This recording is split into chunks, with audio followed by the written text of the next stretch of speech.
Other shows we have for you to enjoy at myclassicradio.net.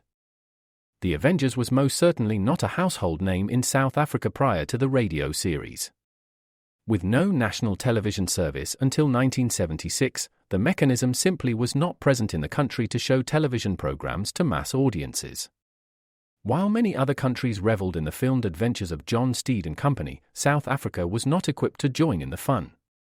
The series took Britain by storm and made a major impression in the American markets, being that greatest of rarities, a British series given a network transmission slot.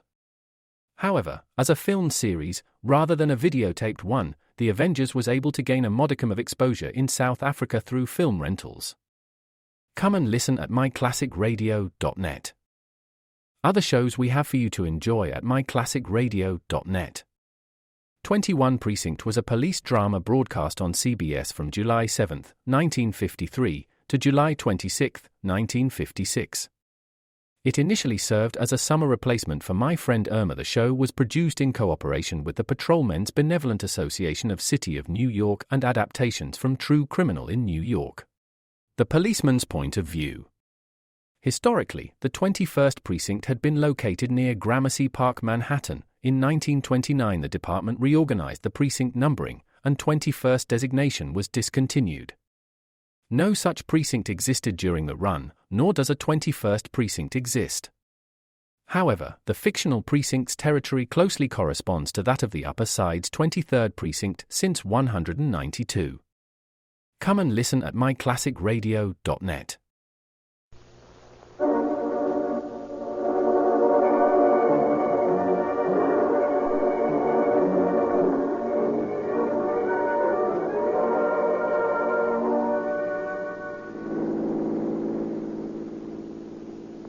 Police calling all cars, attention all cars. A bank robbery at 1522 Santa Fe Avenue. Suspects escaped in a Buick touring car. License unknown. That's all. Rosenford.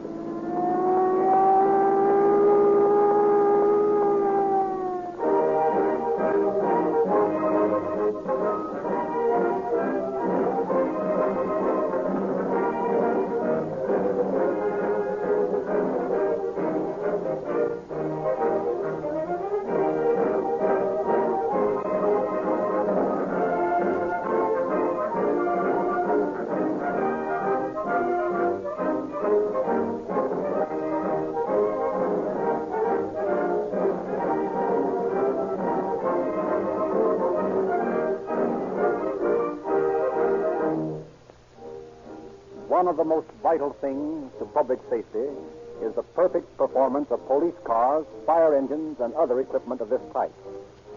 Much of this performance depends on the gasoline used. Such equipment cannot use a gasoline unless it is absolutely dependable. It must have qualities of quick starting. It must have surging power. There is a gasoline that you can absolutely depend on. That gasoline is Rio Grande cracked with tetraethyl.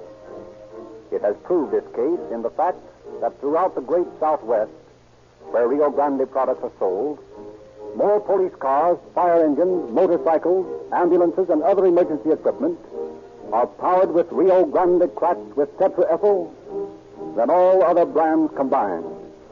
You can buy this same fine gasoline at any Rio Grande station.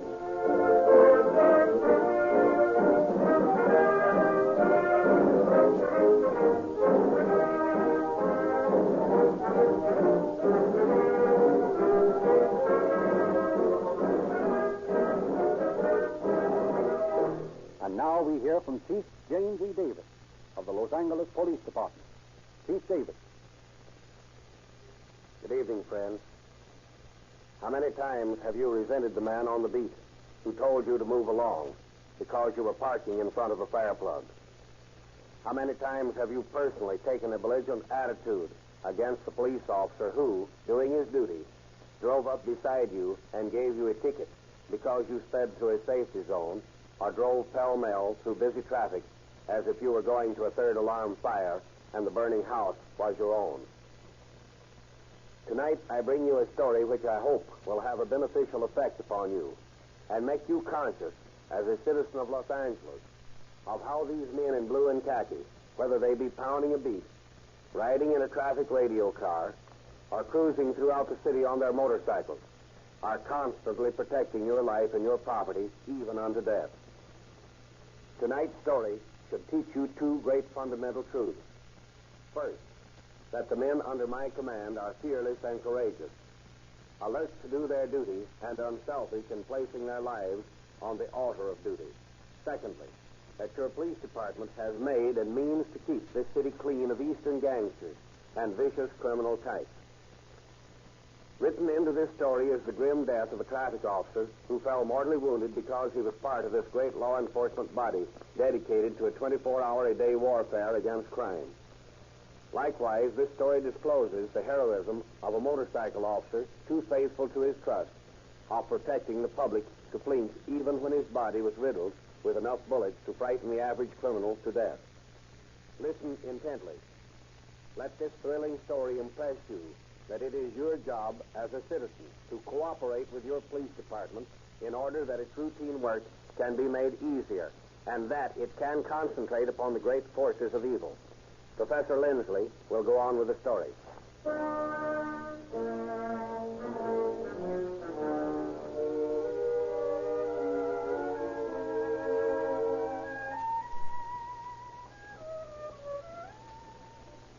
It is the middle of August, 1925.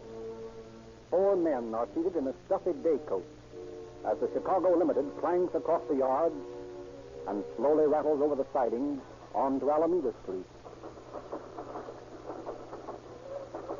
Well, fellas, it won't be long now. Let's kill the rest of this bottle before we pull into the depot. Hey, what's the matter, Birdie? You better lay off of that stuff. That ain't a scoop. You're telling me? You know, this is the last bottle of good Chicago bootleg left in the outfit. If we get into L.A. on this charge, though, we'll all have to drink that 75-cent a pint poison they peddle out there. Oh, yeah? Let me tell you something. Anytime this baby drinks bum liquor with all them juicy banks in Los Angeles waiting to be bumped, you're crazy. You tell him, man. Now, listen, you guys. Don't get it too ambitious. Remember, we're here to get to the door to spring at 3 fingers apiece. And the sooner we do it, the quicker Pete she's going to be out in the open air again. Yeah, but why did we pick on Los Angeles? This ain't any town in the United States with banks in it. You're telling me that, Rudy? But I'm going to tell you something. We ain't in any no good standing back in the Shy, see? After that holdup at the Lenox Hotel. And this suburb ain't nothing but overgrown a village with a bunch of moving the picture cops. It's going to be a pipe. Yeah? So you think the L.A. cops is easy, huh? Sure they're easy. They ain't never bucked up against any real guys like us from the East. It's going to be like taking a candy from a kid.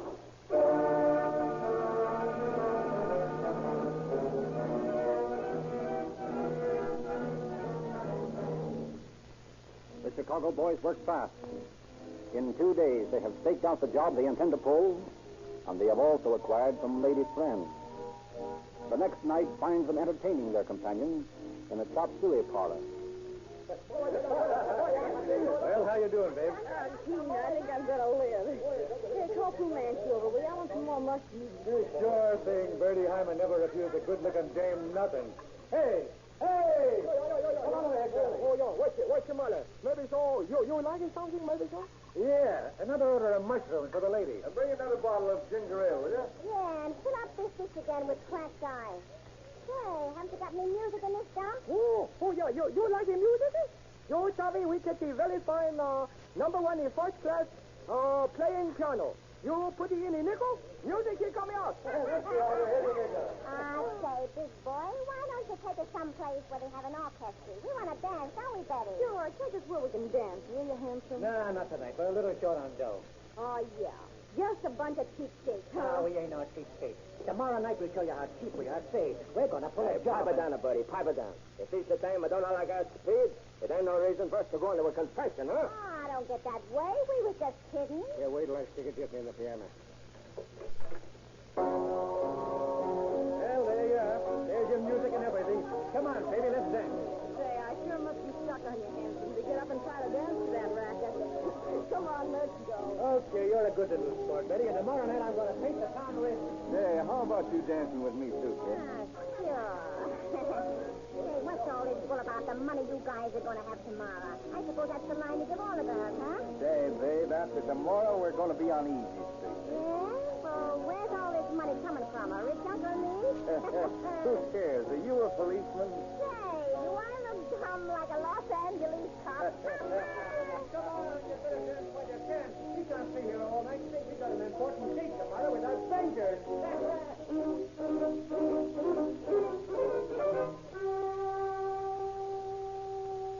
It is 11 o'clock on the morning of August 22nd, 1925. The Hellman Bank on Santa Fe Avenue is humming with mid-morning activity. How many ones did you say, Mrs. Sawyer? 10, please, and the rest in 5. Right. 1, 2, 3, 4. Why, what's the matter? Oh! Stick your hands up.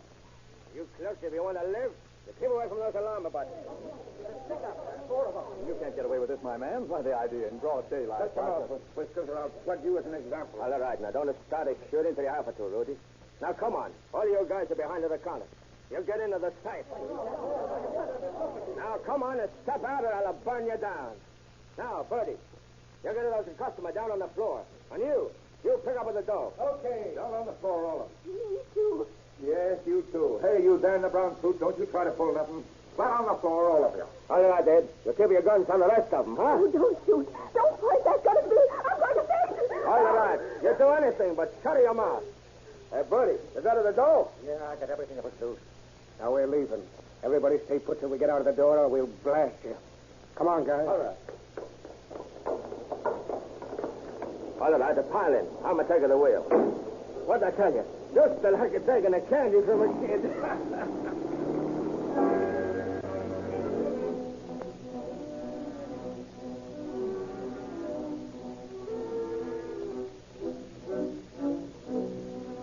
The bank robbers file into a large black touring car waiting for them outside, motor running. The driver presses the accelerator to the floor and the powerful car leaps out into the stream of traffic on Santa Fe Avenue. A second later, one of the officials of the bank commandeers another car and follows in mad pursuit.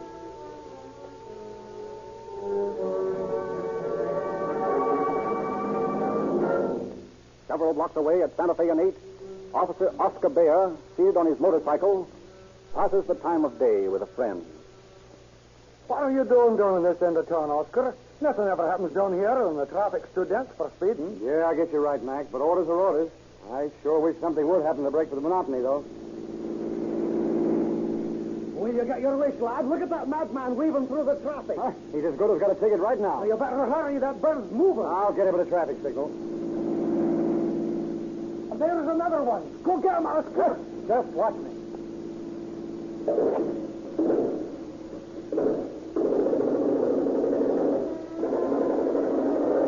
The police motorcycle slices ahead of the pursuer's car. And weaving in and out of the dense traffic, Oscar Bayer streaks down Santa Fe Avenue after the fleeing bandits. The black outlaw 7th Street on 2 wheels. Bayer 50 yards behind him. As the officer unlimits his automatic and shoots the robber's tires, 2 gun barrels are thrust suddenly through the rear window of the black car, and something hard and hot hits Bayer on the chest. The speeding motor swerves dangerously. Bayer straightens it, whips out his service revolver. The bandits return the fire. Bayer zigzags in an attempt to throw off the bandits' aim. On down 7th Street, the gun battle wages at 50 miles an hour. Roaring past intersections, Bayer shouts to traffic policemen who hastily commandeer passing cars and join in the chase. Bayer empties his gun, and jamming it under his left arm, he reloads it with his right hand while he steers to the left. The bandit car is momentarily halted by construction work at Mateo Street. The man who runs out from the street to warn them around the barriers receives a bullet through his hat. At San Pedro Street, a thick stream of traffic going in the opposite direction draws the bandits up short from the stoplight. Traffic officer Wiley E. Smith, attracted by Bayer's screaming siren, turns around as the bandit car comes to a screeching stop. Before Bayer can shout a warning to him, a shotgun spits death from the bandit car. Smith sways, drops to the ground, then painfully climbs to his knees, trips out his gun, and starts firing at the bandits as Bayer joins him, his revolver spitting fire into the black touring car. Motorists, waiting at the stoplight, hastily scramble to the bottom of their car.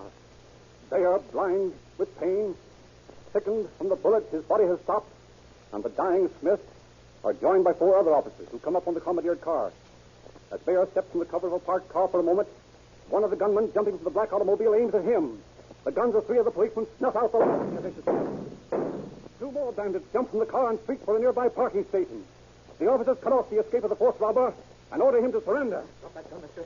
You're all washed up. That's Johnny, you know. Oh! You got him in the arm, will you? Yeah, let's get the cuffs on him. Hey, you haven't got him yet, this dirty. Nothing like a gun butt to quiet him. Now let's put the cuffs on him. Here comes Stevenson. The last thing I saw of him is after those other two guys. How'd you make out, Stevenson? They got away. I hung on to them until I ran out of ammunition. Say, there. You're hit. Yeah. Well, I'm still on my feet, and something tells me I'm going to stay there till we get this bird to the station. Here comes the ambulance now. There. You better get in, too. No, sir. I'm going to the hospital under my own power.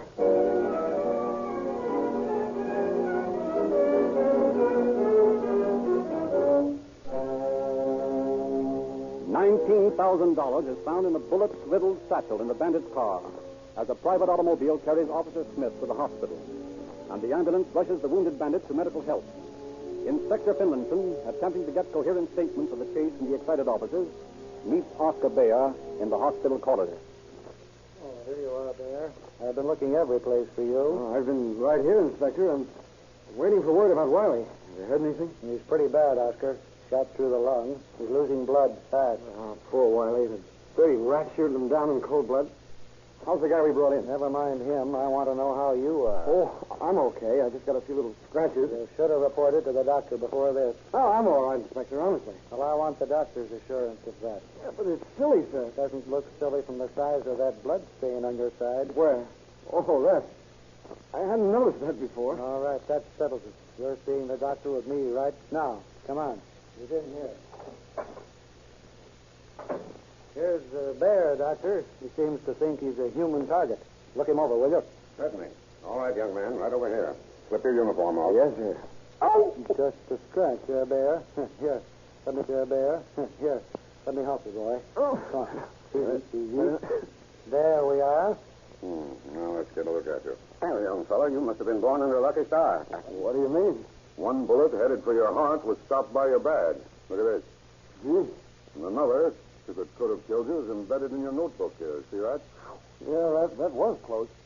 You know, I remember now feeling that hit me. It sort of knocked the wind out of me for a moment. Now, let me see. 1, 2, 3 flesh wounds. I'll get a dressing on them. Are they serious, Doctor? No, but it's certainly a miracle that they only sink the flesh.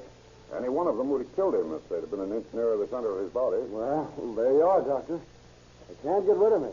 Only the good die young. Doctor, while you're bandaging Bear, I want to talk to this wounded man.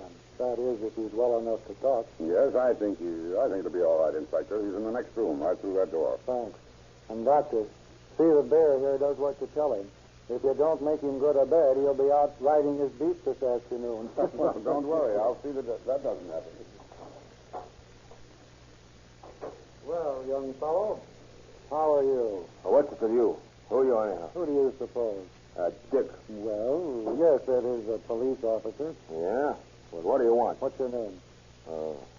Smith. John Smith. Rather unusual name, isn't it? Well, don't make a smart attack, Cop. What do you want? Well, I want to find out who your partners were in your little deal this morning. I don't know. You don't know, eh? That's what I say.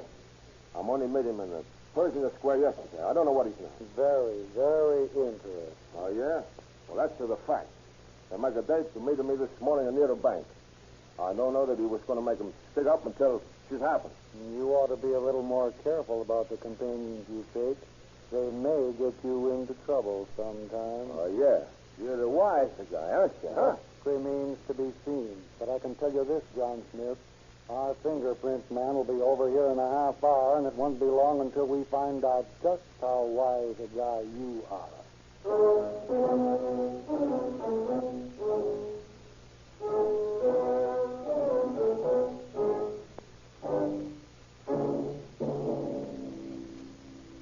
Fingerprinting of the dead bandit and his wounded companion identify them as Rudolph Spranter and Anthony Caspar, respectively. Both had served time in the Illinois State Penitentiary at Joliet for bank robbery. And Rudolph Spranter had also served 4 other sentences. The warden of Joliet Prison furnishes complete criminal records of both men, and in addition sends the Los Angeles Police Department fingerprints and photographs of Ed Spranter, brother of the dead bandit. A checkup of the acquaintances of the gang brings the two short-time lady friends of the men into the investigation. We understand you girls were acquainted with Ed and Rudolph Franta and Tony Casper. Who? We never heard of them. Well, they may have given you different names. Here are the pictures. You recognize them? You can speak freely. All we want is an identification. We haven't got anything on you. You're damn right you haven't. Well, do they look like anyone you ever saw before? Sure, we was out with them one night. You little fool. They treated us all right. Sure they did. But I'm not going to get into any jam on account of them. Well, go on. Well, we was out with them. They said they was from Chicago, and they was going to pull a big job the next day. Was that the day the Hellman Bank was robbed? Yeah, I guess it was. Say, that's right, Ella. Remember one of them made a crack about having a date with his banker the next morning? I don't know anything about it. And I'm through with you. Spilling your guts to a copper. You got us all wrong, sister. All we want is a corroborative identification. Well, I don't care what you want. You're a copper, and you ain't going to get nothing out of me.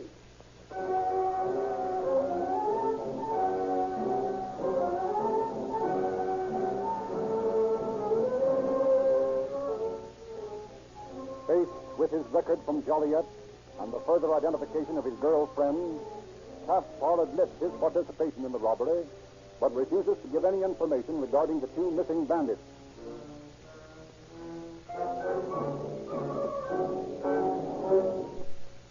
Pictures and fingerprints of Ed Franta are printed by the thousands and sent to every police station and sheriff's office in the United States. More than 2 months passed. And then one November afternoon at a busy corner of the Loop in Chicago, Patrolman Frank Griffin, off duty and in plain clothes, recognizes a man answering the description of Ed Franta talking to two other men. As Griffin approaches the group, the two men flee. But Franta reaches for a gun in his hip pocket. Griffin seizes Franta, pinning his arms to his body. Don't be a chap, Franta. Look at that crowd. Don't start anything. Well, what's the big idea? Quiet. Listen. They want to talk to you down at headquarters. If you come along quietly, I won't handcuff you. Yeah, but If you raise hell, they try to get away. This crowd may be tougher on you than I'll be. Well, okay. Come along, then.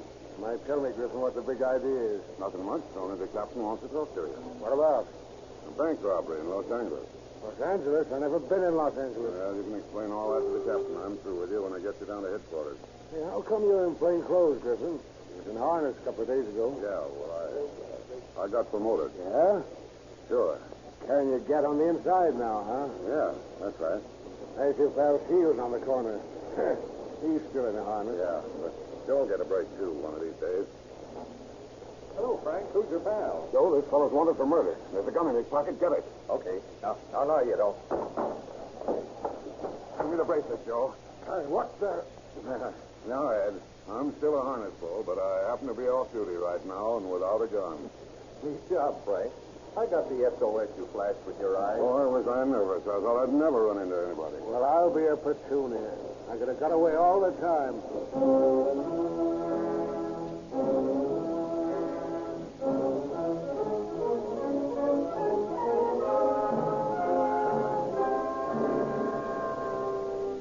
Oscar Bayer, now promoted to the detective force, accompanies Captain James Bean to Chicago. And the two officers bring Edward Franta back to Los Angeles to face trial on charges of first-degree murder and robbery. In December 1925, Caspar, now sufficiently recovered from his wounds, and Franta go on trial before a jury of 12 women, the first all-female jury in the history of California. For 83 hours, the ladies of the jury argue the case, 11 standing for hanging and the 12th set upon for acquittal. Finally, at a few minutes before 12 on New Year's Eve, they compromise on life in prison. With New Year's bells ringing and whistles screeching, the jury returns its verdict.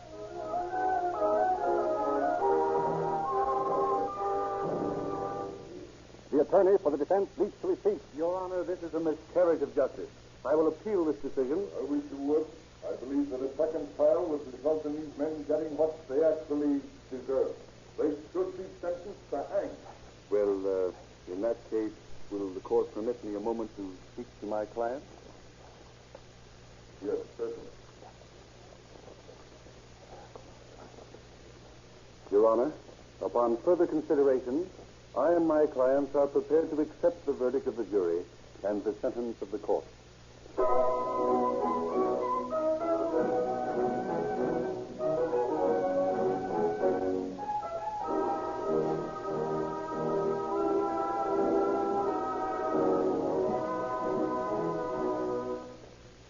And shortly afterward, Ed Franta and Tony Caspar are en route to Folsom Prison.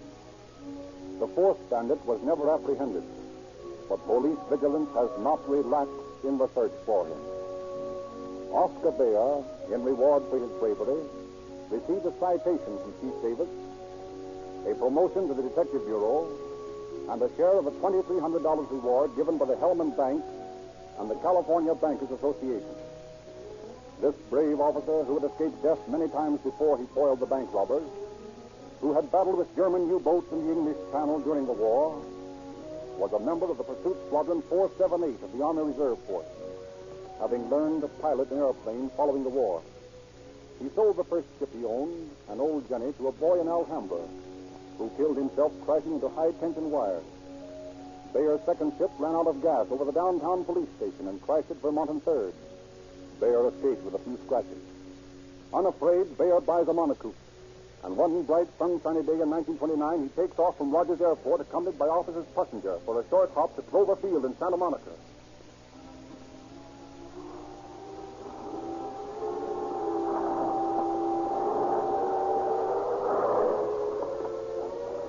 A few minutes later, the glistening red ship drops onto Clover Field in a perfect three-point landing, and Bayer is greeted by a friend whom he has been teaching to fly.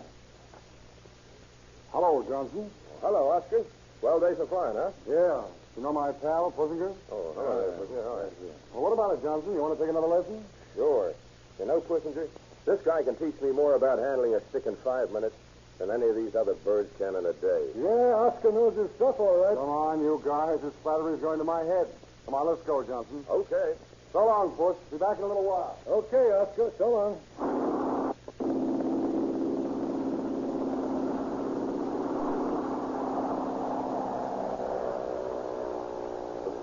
Little mechanical red bird skims across the green of the aerodrome, sees the top of the grass, and falls toward the heavens.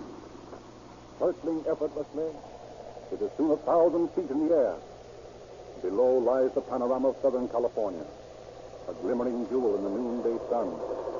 The mountains to the east, the desert beyond shimmering in the heat. Below, the matchless blue of Santa Monica Bay, half circled by the throbbing white scallop of the beach. Toward the west, the mysterious peaks of the Channel Islands. A day to dream. A day to soar. A shout goes up from the field. The monocoque falters in his flight, turns over, flops into a spin, hurtles earthward. Down, down, down.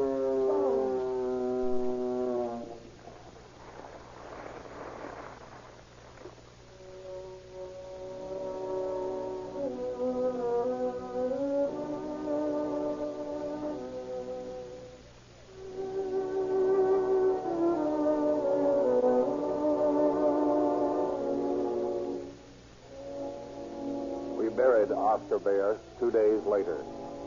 116 motorcycle policemen from all over Los Angeles County accompanied the procession. Aeroplanes flew overhead. We fired 3 volleys above the grave, and the planes swooped low, dropping wreaths of flowers on the last we saw of Oscar Bayer, an officer and a gentleman, a fearless enemy, a faithful friend, truly one of the finest. Thank you, Chief Davis.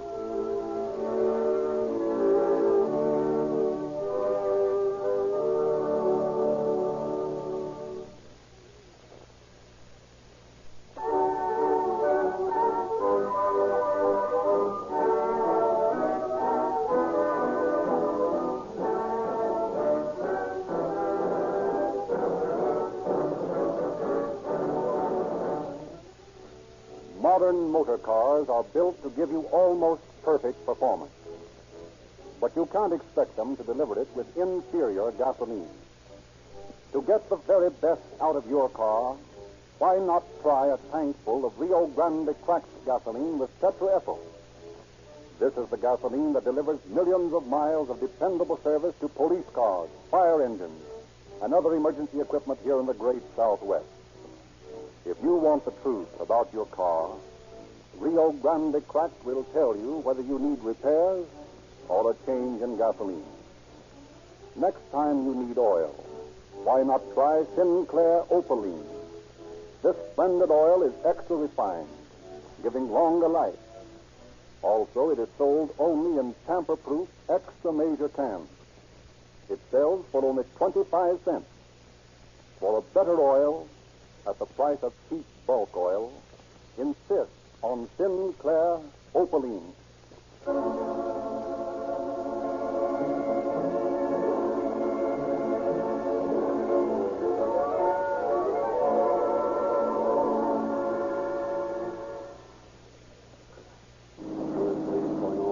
Attention all cars. Cancellation broadcast 30 regarding a holdup.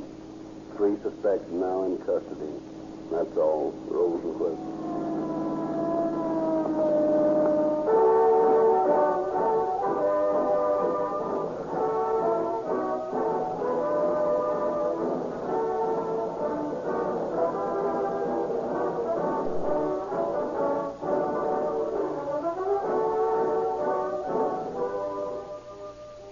This episode of Calling All Cars was obtained from the official police records by Madeline Kelly and was adapted for radio and produced by William N. Robeson.